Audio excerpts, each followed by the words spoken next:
하겠습니다.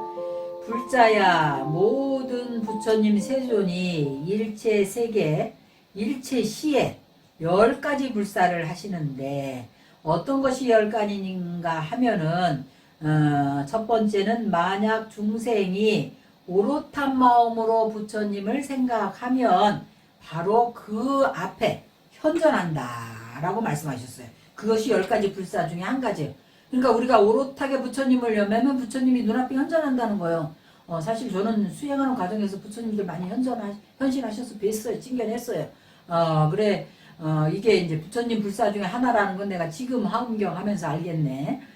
그래서 위의 구절은 역시 불부사의 법품에 나오는 구절인데, 중생들이 오롯한 마음으로 간절하게 집중하는 마음으로 부처님을 생각하면 부처님께서는 반드시 그 중생 앞에 현실을 한다. 몸을 놔두어서 불사를 짓는다는 말씀입니다.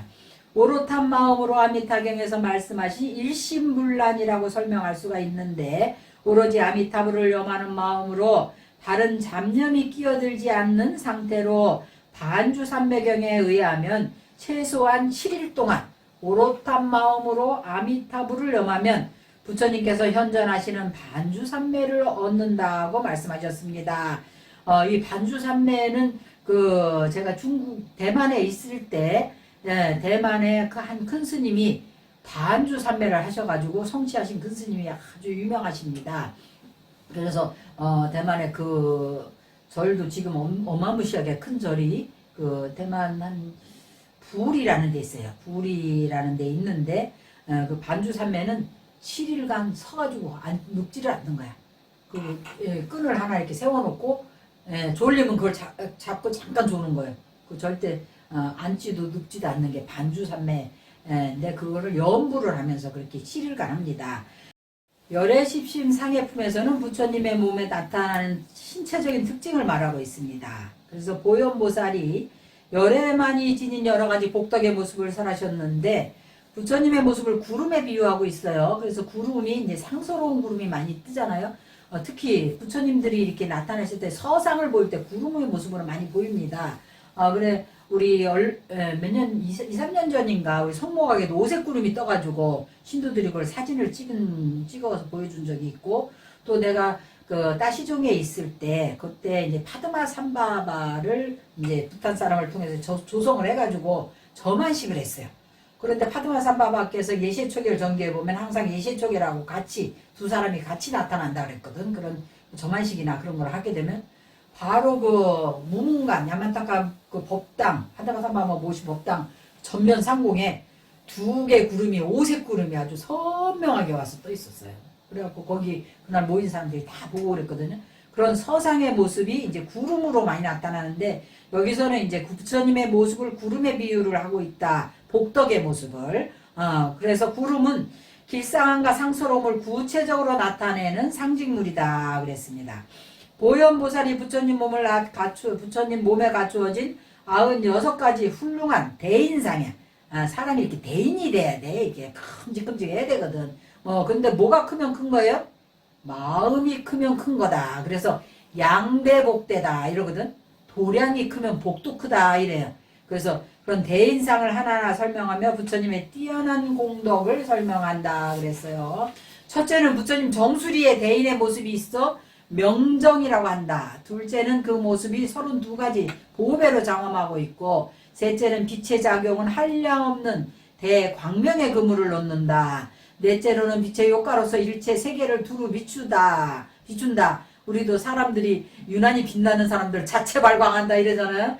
그만큼 벌써 아우라가 틀립니다. 이게 그래서 오로라가 있기도 하고 이제 후광이 있기도 하고 이러는데, 부처님께서는 부처님에게 대인의 모습이 있으니 이름은 순법계운이라고 한다. 혀끝에 또 묘한묘양이 있대요. 금빛에 깨끗한 보배로 장식되어 있고 한량없는 금빛 광명을 내어서 모든 부처님 바다를 두루 비추며 큰 사자우로 묘한 음성을 떨쳐서 일체 세계에 두루 도달함으로 일체 중생 가운데 듣지 못하는 사람이 없네. 이와 같은 방식으로 보현보살은 부처님의 정수리, 눈썹, 눈, 코, 혀, 모양에 대해서 자세히 밝히고 있습니다. 열애수호 광명 공덕품에서는 부처님께서 직접 부처님 몸에서 나타나는 30 이상 80종호 가운데 광명을 발하는 빛의 공덕에 대해서 보수보살에게 설하셨습니다. 보수보살은 다시 일체 대중들에게 열애에게 갖추어져 있는 거룩한 모습의 공덕을 설하십니다. 이러한 내용은 관무량수경에도 나온다는 거예요. 우리가 정토 삼부경 하면 무량수경이 있고 관무량수경이 있고 아미타경, 이 세 가지를 정토 삼부경이랍니다. 그래서 관무량수경에서는 아미타 부처님을 몸을 관하는 수행법인 불신관이라는 게 있어요. 부처님 몸을 관하는 불신관이라는 내용과 상통합니다. 부처님의 수승한 상호와 광명 공덕을 생각함으로써 신심을 내고 부처님을 닮아가고 개합해 갈 수 있기에 이러한 묘사를 경전에 설하신 것입니다. 화엄경의 결론이라고 할 수 있는 입법계품에서는 선제동자가 53분의 53천지식을 참방을 했죠. 그래서 법을 구하는데 문수보살에 이어서 만난 첫 번째 스승이 누구냐면 덕운비구예요. 그래서 덕운비구로부터 얻은 법문이 바로 연불삼매다 그랬습니다. 이는 모든 부처님의 경계를 생각하여 지혜의 광명으로 두루 보는 법문인데 해탈의 힘과 청정한 해안을 얻는 길은 오직 연불삼매라는 것입니다. 이에 대해서 화엄논사인 진관스님은 화엄경소에서 5종 연불에 대해서 설하십니다. 5가지 연불문은 영견연불문, 섭경유신연불문, 심경구민문, 심경무해문, 중중무진문이라고 하며 이것을 이제 첫 번째 연경연불문은 객관적 경계를 만연해서 연불하는 것으로 진신 또는 응신을 염하며 정보와 의보를 염하는 것이고 부처님의 명호를 부르는 것까지도 전부 객관의 대상을 만연해서 하는 연불문입니다. 두 번째 섭경유신연불문은 관하는 대상인 의보와 정보 등을 두 가지로 섭수하여 이 마음이고 부처이고 이 마음으로 부처를 짓는다. 시심시불, 시심작불이라는 것을 관하는 연불문입니다. 세 번째는 신경구민문은 능관인 마음과 소관인 경계를 다 함께 잊어버리고 삶이 끊어져 가히 얻을 것이 없는 연불문이며 네 번째 신경무해문은 주관인 마음과 객관인 경계가 원륜화해서 장애되는 일이 없을 뿐만 아니라 2와 4 두 가지를 다 비추고 존재하고 없는 것을 두루 융합해서 포서 섭수하는 그런 연불문입니다. 5번째는 중중무진문이라고 하는데 하나가 곧 일체이고 일체가 곧 하나로서 서로 융합하는 것으로 중중무진한 것을 관하는 연불문입니다. 이상 5가지 연불문이 진관이 말하는 5종 연불문이에요.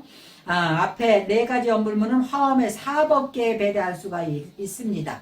부처님의 정보 혹은 의보 혹은 명호를 염하는 정관 연불문은 사법계의 관점에서 보는 연불문이라 볼 수 있고 연불하는 마음을 관하는 섭경 유심 연불문은 이법계의 관점에서 보는 유심의 입장에서 부처님을 생각하는 방법이며 연불하는 자신과 연불의 경계인 부처님 즉 심과 경을 모두 잊어버리고 상을 떠난 채 부처님을 염하는 연불문인 심경구민문 마음과 경계를 다 없앤 심경구민문은 이사무해법계의 관점에서 볼 수 있습니다. 이사무해법계는 현상세계와 본체가 따로 구분되어 있는 것이 아니라 서로 원륜무해하여 서로 연관성을 가지고 있다고 보는 관점입니다. 연불하는 마음과 대상인 부처님이 모두 다 살아나서 원륜한 경지의 연불인 심경무해문은 사사무해법계와 연관지어 볼 수 있습니다. 사사무해법계란 현상세계와 세계와 본체가 원륜하고 묘하여 걸림이 없다는 뜻입니다. 현상계의 우주 만유는 형형색색의 천차 만별이 있으면서도 서로 걸림없는 관계를 맺고 있습니다. 그러므로 본체와 현상이 걸림이 없다는 것입니다. 이 이사무해법계 이치에 대해서 일심 법계의 교서를 세운 것이 화엄경, 그러니까 2, 3호의 법계의 이치에 의해서 일심법계의 교서를 세운 것이 화엄경의 특징이라고 할 수 있습니다. 여기 자 단어는 여기까지 하겠습니다.